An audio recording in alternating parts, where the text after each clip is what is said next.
Assalamualaikum warahmatullahi wabarakatuh. Selamat sore, Bapak Ibu guru hebat.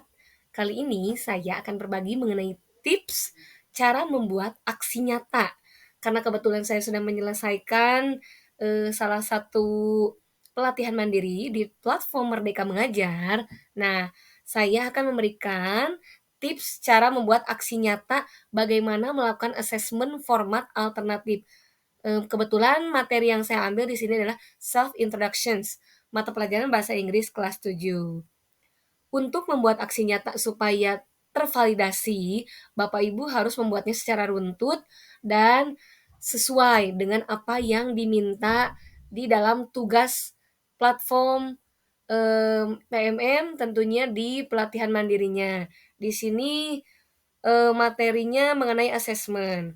Yang pertama saya membuat PowerPoint seperti ini. Nah, di PowerPoint ini isinya ada table of content. Isi yang dibahas yaitu ada assessment dan tujuan assessment. Yang kedua ada format assessment dan rencana assessment format alternatif. Yang ketiga ada topik dan materi ajar. Yang keempat ada portofolio dan umpan balik. Yang kelima ada rencana tindak lanjut. Yang keenam, daftar pustaka, lampiran, dan dokumentasi. Selanjutnya, kita mulai ke perkenalan dulu. Kali ini di sini Bapak Ibu bisa menuliskan nama lengkap Bapak Ibu guru, mengajar apa, lalu di instansi mana Bapak Ibu guru bertugas. Seperti saya di sini, nama saya Nuridayati, guru bahasa Inggris SMP SPGR Cipanas yang beralamatkan di Jalan SMP Negeri Belakang nomor 45 Cipanas Cianjur. Nah, selanjutnya mulai ke pembahasan ada assessment dan tujuan assessment. Di sini Bapak Ibu guru bisa menjelaskan apa saja sih assessment itu. Mulai dari assessment ini adalah kegiatan yang memang diarahkan oleh kurikulum Merdeka. Assessment ini berfungsi untuk mengetahui kebutuhan belajar siswa. Tentunya mulai dari perkembangan dan pencapaian hasil belajar siswa kita, peserta didik kita. Nah, di sini dijelaskan juga fungsinya ada 3. Yang pertama ada assessment as learning atau assessment sebagai proses pembelajaran. Yang kedua ada assessment untuk proses pembelajaran atau assessment for learning. Dan assessment pada akhir pembelajaran atau assessment of learning. Kalau Bapak Ibu mengambil data ini dari sumber, alangkah lebih baiknya dicantumkan sumbernya Bapak Ibu ya, HTTP-nya dari mananya. Selanjutnya, ada tujuan assessment. Ada 3 tujuannya Bapak Ibu guru. Yang pertama, ada assessment formatif. Yang kedua, ada assessment sumatif. Yang ketiga, ada assessment diagnostik. Kalau assessment formatif di sini adalah assessment yang bertujuan untuk memantau dan memperbaiki proses pembelajaran siswa kita sehingga tujuan pembelajarannya tercapai. Kalau untuk assessment sumatif di sini yaitu bertujuan untuk di mana di sini ada tujuan pembelajaran atau CP sekarang itu sebagai dasar penentuan di mana murid itu mau naik kelas atau kelulusan siswa. Kalau asesmen diagnostik, di sini asesmen diagnostik adalah asesmen yang digunakan untuk mengetahui kelemahan, kekuatan peserta didik, serta biasanya diberikan di awal semester karena untuk merancang kompetensi apa yang akan kita bahas nanti. Baik, selanjutnya ada format yang kedua adalah format assessment dan rencana assessment formatif. Format assessment ada 2, yaitu assessment tradisional, di mana assessment tradisional ini lebih konvensional. Bapak Ibu guru bisa menggunakan jawaban benar atau salah, pilihan ganda, isian singkat atau esai. Kalau assessment alternatif di sini Bapak Ibu guru bisa menggunakan project atau aktivitas kelompok, eksperimen, dan kegiatan assessment lainnya. Selanjutnya, ada rencana asesmen format alternatif. Dalam hal ini, saya menyusun rencana ketika saya ingin membuat asesmen format alternatif. Yang pertama, saya membuat modul ajar dulu Bapak Ibu guru. Kedua, menyusun langkah pembelajarannya. Ketiga, menyiapkan materi alat dan bahan. Keempat, melaksanakan kegiatan pembelajarannya mau seperti apa. Lalu kelima, membuat lembar amatan siswa. Atau di sini bisa membuat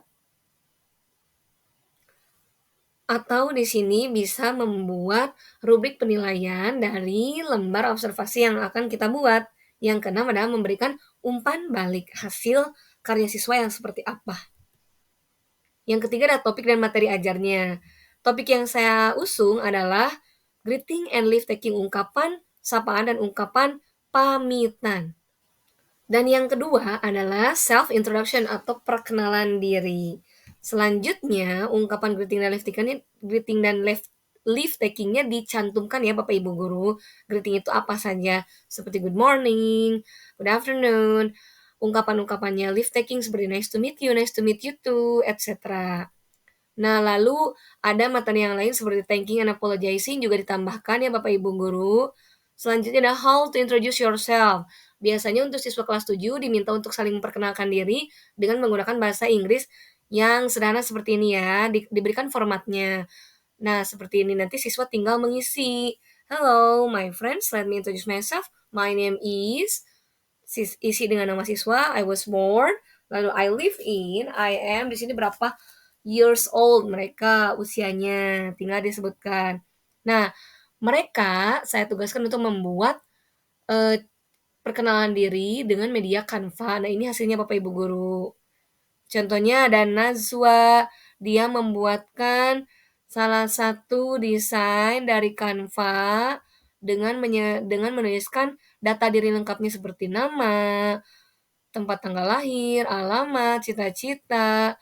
Ini lebih lengkap. Lalu ada juga Siti Zahra. Di sini dia menyebutkan data dirinya seperti nama, lalu alamat lengkap, hobi, lalu warna kesukaan, dan yang lainnya. Nah, ini contoh-contohnya. Lalu yang keempat ada portofolio dan umpan balik. Portofolio itu apa sih Bapak Ibu guru? Portofolio adalah kumpulan dokumen hasil penilaian atau penghargaan dan karya murid dalam bidang tertentu. Dalam hal ini, portofolio yang saya kumpulkan adalah tadi ya, hasil desain siswa menggunakan Canva di mana mereka itu menuliskan atau menyusun identitas diri atau identity card dari materi self introductions. Nah, dari sini saya kumpulkan portofolionya. Ini hasil portofolionya. Ada siswa saya Siti Halimah, ada juga Mukmin. Nah, setiap hasilnya saya berikan umpan balik Bapak Ibu guru, di sini bisa dilihat ya umpan balik, advice, saran. Di sini the identity card that student has been made will be better by using English. Karena di sini siswa saya masih menggunakan bahasa Indonesia. Ini hasil umpan baiknya.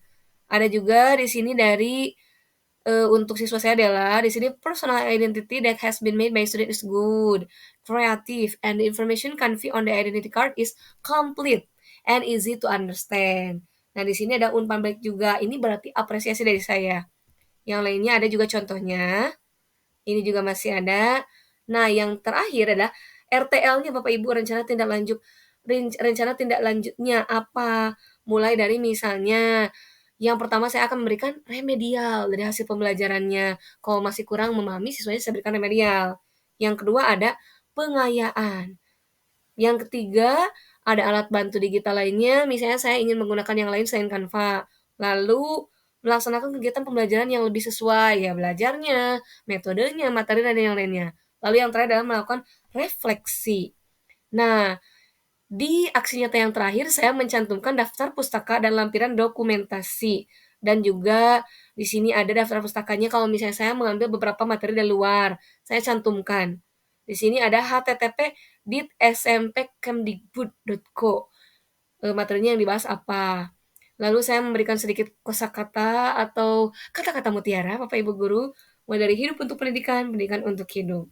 Dan ucapan terima kasih.